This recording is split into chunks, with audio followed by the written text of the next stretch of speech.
Start करते हैं next question, question number 7 of exercise 6.4। Question number 7 में कहा है, prove that the area of an equilateral triangle described on one side of a square is equal to half the area of the equilateral triangle described on one of its diagonals. तो students ये हमने लिया एक square A B C D, और students इसी square की किसी भी एक साइड पे हमें एक इक्विलेटरल ट्रायंगल ड्रॉ करना है। स्टूडेंट्स ये किया, एक बीसी साइड पे मैंने एक equilateral triangle draw, triangle BCE, triangle BCE equilateral triangle बनाया मैंने एबीसीडी स्क्वायर के एक साइड बीसी पे।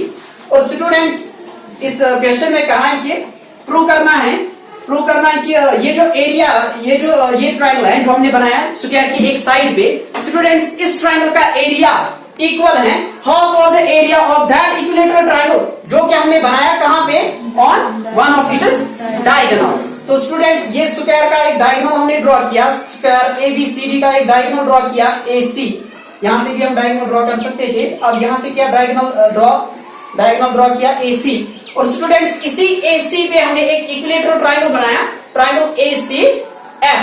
Now students we have to prove that the area of this triangle, ये ट्रायंगल जो है बीसीई, इस ट्रायंगल का area half of the area of triangle ACF के इक्वल है। ठीक, तो स्टूडेंट्स लेते हैं इसका प्रूफ।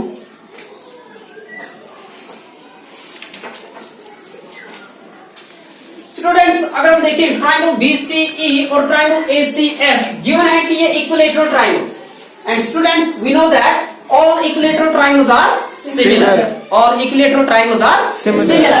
तो स्टूडेंट्स यहां पे आप लिखेंगे since triangle BCE is similar to triangle ACF because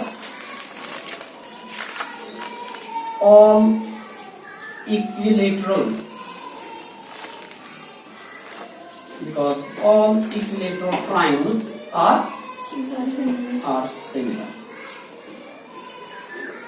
तो स्टूडेंट्स अगर ये दो ट्रायंगल्स सिमिलर हैं, बाय थ्योरम 6.6 रेशियो थ्योरम हम कह सकते हैं 6.6 थ्योरम से the ratio of the areas of two similar triangles is equal to the squares of the ratio of their corresponding sides। तो स्टूडेंट्स यहाँ पे इन दो सिमिलर ट्रायंगल्स का हम रेशियो लेंगे, इनके एरियाज का ratio. therefore area of triangle BCE is area of triangle BCE upon area of triangle ACF is equal to corresponding sides के squares का रेशियो। तो स्टूडेंट्स यहाँ देखिए ट्रायंगल BCE, ये रहा ट्रायंगल BCE, इस ट्रायंगल का एक साइड हम लेंगे, ये वाला साइड BC, इसका square upon students triangle ACF में इस BC साइड के कॉरेस्पॉन्डिंग साइड कौन सा है ट्रायंगल ACF में? It is AC।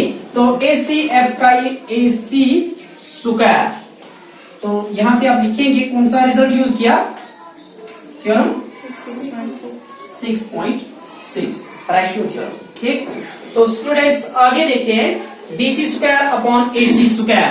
Now students BC को मैं एज इट इज लिख रहा हूं, BC square upon AC। Students figure में अगर आप देखें ये AC क्या है, डायगोनल, इस स्क्वायर का ये डायगोनल है। एंड स्टूडेंट्स आप याद रखेंगे डायगोनल जो है, डायगोनल ऑफ स्क्वायर ये √2 इंटू साइड ऑफ स्क्वायर के इक्वल होता है। ठीक, तो स्टूडेंट्स यहां पे हम लिख सकते हैं AC जो है it is √2 into side of square. तो साइड ऑफ स्क्वायर स्टूडेंट्स कोई भी एक साइड स्क्वायर का, लेकिन स्टूडेंट्स ऊपर अगर आप देखिए BC क्या है, स्क्वायर का एक साइड है, तो यही हम फिर से यूज करेंगे यहाँ पे BC, साइड ऑफ स्क्वायर जो है वो है BC। तो AC के ऊपर क्या है स्क्वायर, तो √2 इंटू BC स्क्वायर। यहाँ पे मैं स्टूडेंट्स दिखाता हूं आपको,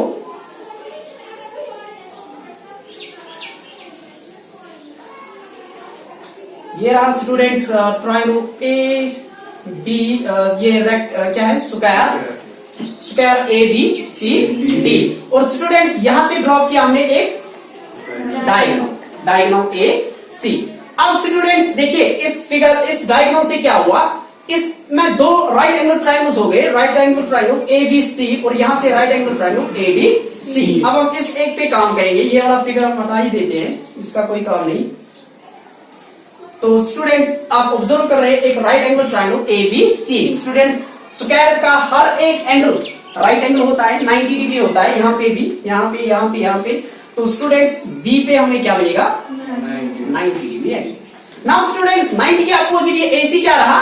हाइपोटेन्यूज। तो बाय पाइथागोरस थ्योरम हम कह सकते हैं hypotenuse square is equal to the sum of the squares of other two sides. तो hypotenuse AC square is equal to sum of other two sides का स्क्वायर। ये रहा AB square upon AB square plus BC square.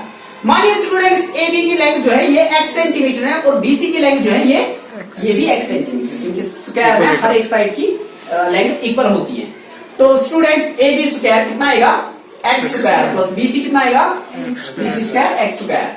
तो AC square आ गया, ये आ गया AC square is x square plus x square.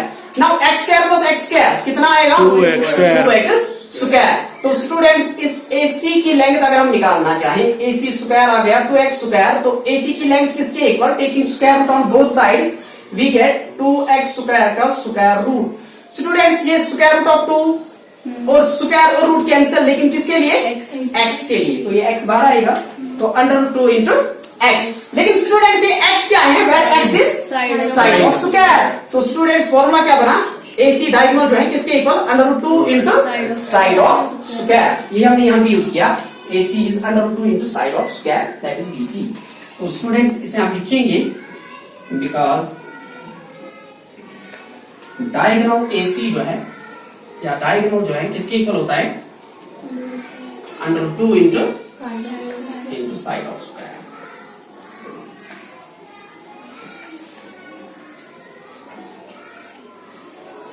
तो students यहां पे लिखते हैं this is equal to area of triangle BCE upon area of triangle ACF is equal to BC square upon students under root 2 square कितना आएगा? Square root cancel, तो क्या मिला? 2 और BC स्क्वायर। तो स्टूडेंट्स BC स्क्वायर से BC square cancel out, तो 1 upon 2। तो देयरफॉर स्टूडेंट्स क्या मिला हमें? Area of triangle BCE upon area of triangle ACF is equal to 1 upon 2। implies that area of triangle BCE। Students यहाँ पे हम क्रॉस मल्टीप्लिकेशन लेते हैं, क्रॉस में लेते हैं ACF का एरिया, तो ये मिला 1/2 of area of triangle ACF। तो स्टूडेंट्स अगर आप देखें यही हमें प्रूव करना था, area of triangle BCE is 1/2 of area of triangle ACF, and prove question number 7।